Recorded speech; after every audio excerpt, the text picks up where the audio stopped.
시간이 많이 지체되는 관계로 가능한 짧게 말씀을 올리겠습니다. 먼저 이승만 그리고 장개석에 대해서 저보다 많은 식견을 가지신 여러분들 앞에서 발표할 수 있는 기회를 주신 연세대학교 이승만 연구원 측에 감사를 드립니다.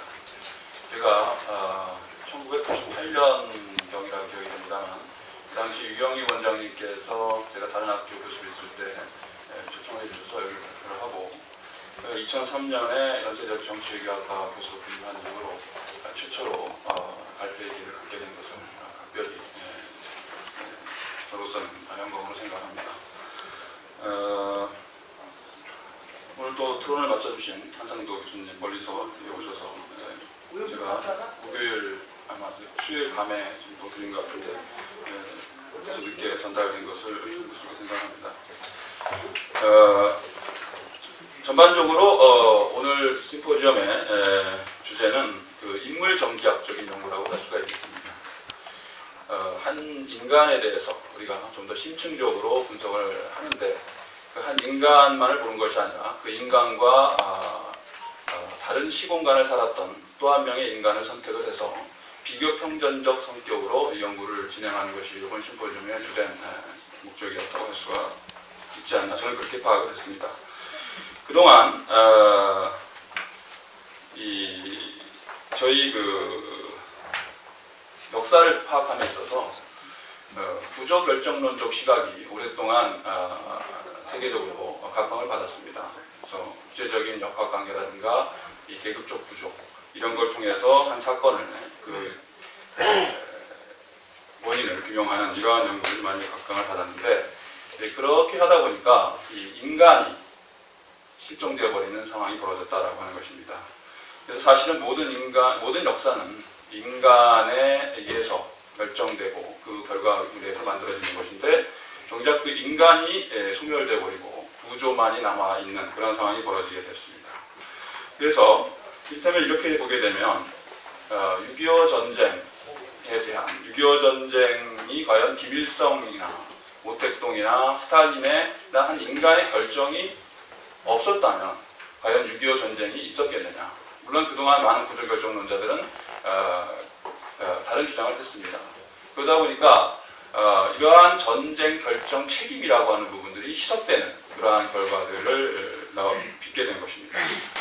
토요토미 히데요시를 빼놓고 임진왜란을 얘기할 수가 없고 알렉산더를 빼놓고 알렉산더 전쟁을 얘기할 수가 없고 나폴레옹을 빼놓고 나폴레옹 전쟁을 얘기할 수가 없는 것입니다. 그런 의미에서 우리가 한 인간에 대한 보다 심층적인 분석을 통한 역사 이해라고 하는 것은 매우 중요하다. 그런데 그래서 사실은 그러한 노력들이 전 세계적으로 많이 축적되어 왔고 한국에서도 많은 노력들이 오래전부터 되어 오고 있습니다.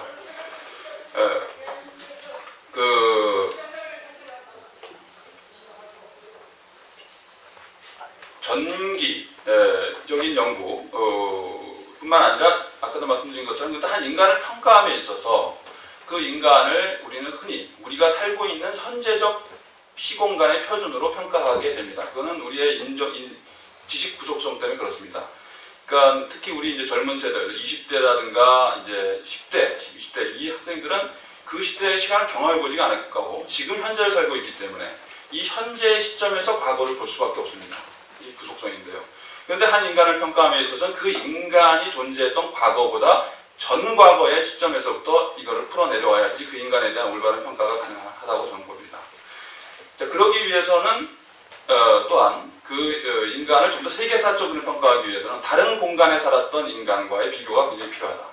그런 의미에서 이승만 연구원이 이와 같은 비교 평전적 연구를 오늘 시도했다라고 하는 것은 매우 중요한 학술적 가치가 있다. 저는 그렇게 보고 있습니다. 그러면 저는 왜 이승만과 정개석을 이제 비교하게 되었는가? 아까도 다른 선생님들께서 말씀이 있으셨습니다만 이승만은 대한민국 임시정부의 초대 대통령이었고 대한민국의 초대 대통령이었습니다. 따라서 이승만을 빼놓고는 대한민국을 이야기할 수가 없다. 오늘 사실 대한민국 역사박물관 개관일로 잡혀 있었던 날입니다만 대한민국 역사박물관에 과연 어느 정도 이승만이 자리하고 있는가, 이거에 대해서 우리가 한번 좀 고민을 해보게 됩니다. 이 장개석이라고 하는 인물은 1911년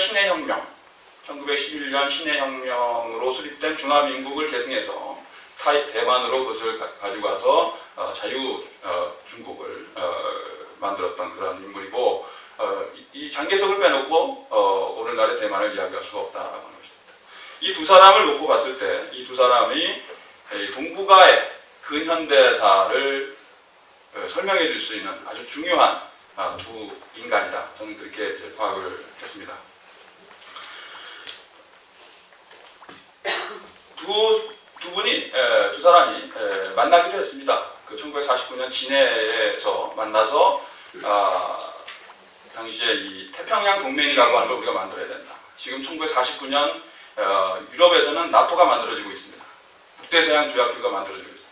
그걸 보면서 진해에서 만나서 우리도 대서양 동맹과 같은 태평양 동맹을 만들어야 된다. 뭐 이러한 이제 실제로 만나기도 했던 사람들입니다.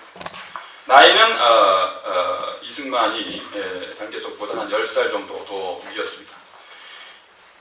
그러면 저는 이승만과 장개석을 비교함에 있어서 너무나 이 거대한 세계이기 때문에 이 두 사람을 비교하는 것이 쉽지 않은 작업입니다. 그래서 저는 두 개의 개념을 가지고 이야기를 하려고 합니다. 바로 반일과 반공입니다. 이 반일과 반공이라는 이 두 가지 개념, 이것을 우리가 또 어떻게 이해하느냐에 따라서 동북아 근현대사를 보는 많은 관점들이 달라진다고 생각합니다. 최근에 우리가 이제 그 산업화와 민주화라고 하는 것을 우리가 다 같이 우리의 중요한 유산으로 간직해서 가자라고 하는 이제 것들이 공동적 관점에서 많이 이야기가 되고 있습니다. 그런데 사실은 산업화와 민주화 이전에 있었던 것이 이 반일과 반공의 문제다. 이 반일과 반공의 문제를 우리가 어떻게 인식하느냐에 따라서 산업화와 민주화를 보는 관점도 상당히 달라질 수가 있다. 그래서 이 반일과 반공이라는 두 가지 개념, 이것을 가지고 제가 말씀을 드리려고 합니다.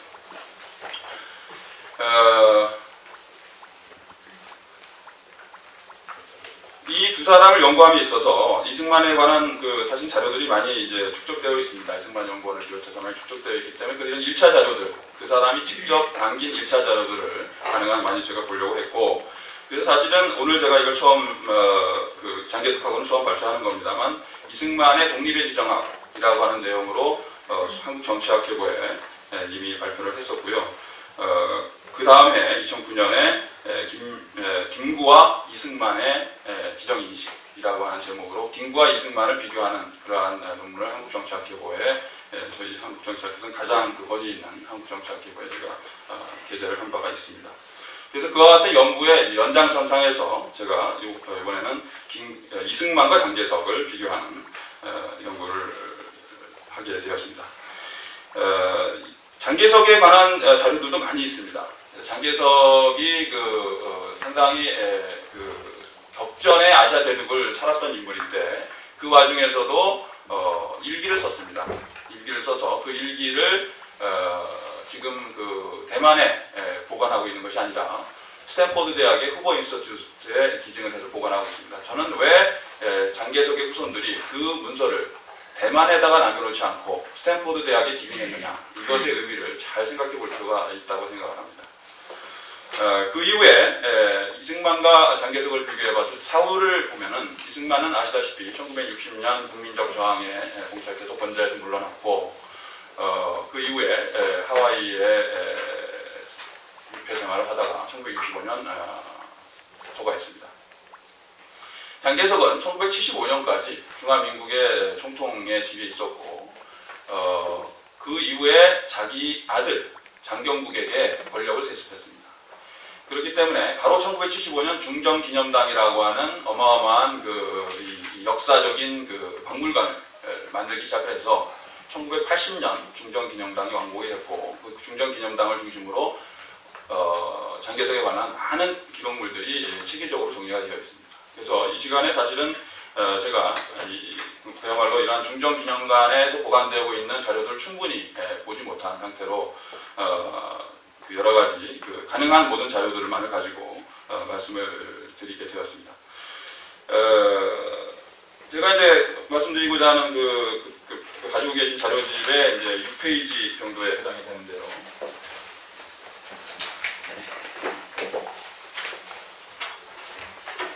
한 인간은 그 이승만과 장개석의 반일은 한 인간은 진공 상태에서 홀로 존재하는 것이 아니라 특정한 맥락 속에서 주체와 외부 세계와의 관계를 설정하면서 존재한다. 따라서 특정 인물이 견지했던 정치적 인식과 노선은 그 인물이 속해 있던 시공간과의 연계 속에서 평가되어야 하면 물론이며 그 인물이 속해 있던 시공간을 넘어서 존재하는 사상연쇄의 맥락에 주목하는 관념사적 차원에서의 분석할 필요가 있다고 합니다. 이것이 최근 국제학계에서 많이 논의되고 있는 그 연구 방법론이다라고 하는 것을 말씀드리겠습니다. 자, 그러한 그 사상연쇄라고 하는 관점에서 제가 주목했던 것이 아까 말씀드린 것처럼 반일과 반공이다. 그랬을 때 이승만과 장개석의 반일에 대해서 먼저 말씀을 드리겠습니다. 여기서 말하는 반일이라고 하는 것, 이승만과 장개석의 반일이라고 했을 때 그 반일은 반일적 인식과 반일적 행동을 다 포괄하는 개념입니다. 자, 이승만의 반일을 이야기했을 때 이승만은 생각보다 우리가 러일전쟁 이전까지만 해도 일본에 대해서 상당히 우호적인 그러한 생각을 가지고 있었습니다. 마치 안중근이 러일전쟁의 승리를 북을 치고 즐거워할 일이다 라고 안중근 의사께서 말씀하신 적이 있습니다. 그만큼 러일전쟁이라고 하는 것은 당시 동북아 지식인들에게 있어서 엄청난 충격이었고 인식적 전환을 가져오는 계기가 되었다. 이건 장개석도 마찬가지입니다. 장개석도 러일전쟁을 통해서 일본에 대한 많은 그 인식적 전환을 하게 되는, 그래서 1904년 5년에 있었던 러일전쟁이 중요한 역할을 하게 됐다. 자, 이후로 이승만은 어떠한 생각으로부터 완전히 단절하게 되냐면 당시에 이제 고노에 아스마로라고 하는 사람이 있습니다. 이 고노에 아스마로라는 사람은 이후에 4번 총리 대신을 지냈던 고노에 후미마로라는 사람의 친아버지입니다. 이 고노에 아스마로라는 사람이 주장했던 것이 동아연대론입니다. 그리고 동아라는 개념이 그 이후에 사실상 1920년대 가서 동아일보, 우리가 읽고 있는 동아일보의 동아로 이어져 내려왔다고 볼 수 있습니다. 그만큼 우리가 얘기하는 이 동아시아 공동체 하는데 그 동아라는 개념 자체가 일본에 의해서 우리 동북아에 이식되어 온 것이다 라고 하는 것을 지금은 우리가 잘 인식하지 못하고 있지만 당시는 그랬습니다. 자, 그래서 이승만이 뭐라고 하냐면 나는 대동합방론을 주장하는 자들과 여러 번 비밀 회견을 한 일이 있었다. 일본과